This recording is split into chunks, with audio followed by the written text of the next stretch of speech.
Coming up, we're going to take you on a step-by-step process to making a macerated oil. We're going to show you what equipment you need. We're going to talk about the particular herb we've chosen. We're going to explain what a macerated oil is and what you might use it for.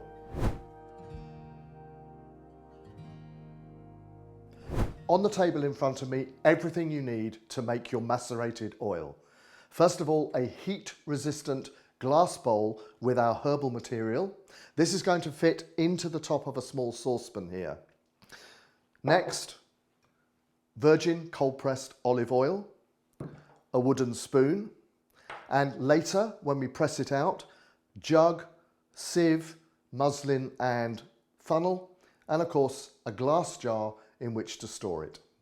So why would we want a macerated oil? This is a topical remedy. Anytime we would want to treat via the skin or the skin itself, we might infuse herbs in oil to deliver their medicinal benefits. We're using Marigold today, an excellent skin remedy in its own right. It's soothing, it's cooling, it's moisturizing and it's nourishing to the skin. So we might use it in conditions such as dry skin, flaky skin, itchy skin, and of course, red and inflamed skin. So off we go with step one.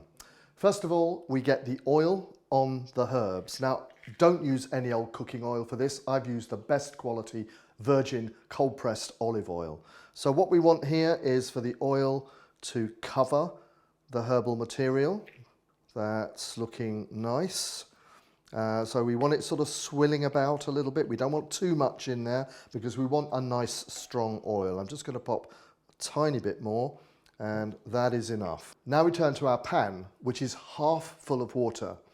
And it's really important that the bottom of the bowl dips into the water, but preferably doesn't send it spilling over the edge. So half full is perfect for this particular setup.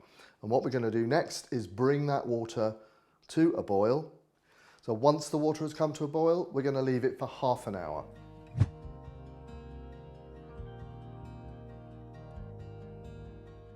So here we go. This has been boiling away now for about half an hour, which is what we wanted. And I just want to say a little bit about why we use the bain-marie setup. That's the glass bowl in the saucepan and the boiling water. And the reason is because water boils at 100 degrees C.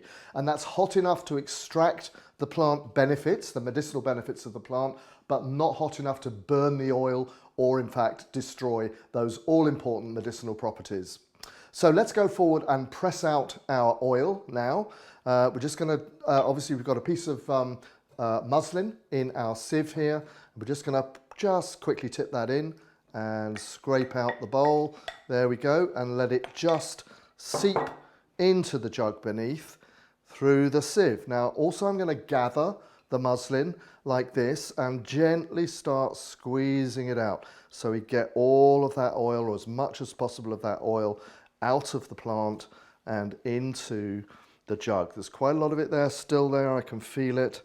There we go. Don't be afraid to just squeeze it. You'll have to wash your hands afterwards, obviously, but get very oily, I don't mind that. There we go. And so now we can pour our product into our waiting jar. Best to use a funnel for this, just in case. And here we go. Now we've just used an ordinary jam jar here really. If you want, ideally you could use a dark glass jar if you've got one, but as long as you're keeping it in a cool dark place, this will be absolutely fine. We haven't made an awful lot of this. The longer you keep a macerated oil, the greater the risk that it will go rancid. So hopefully we'll get this used up long before that happens. So there you go, our hot macerated herbal oil. Super easy to make. Why don't you have a go yourself and let us know how you get on in the comments. I'll see you soon.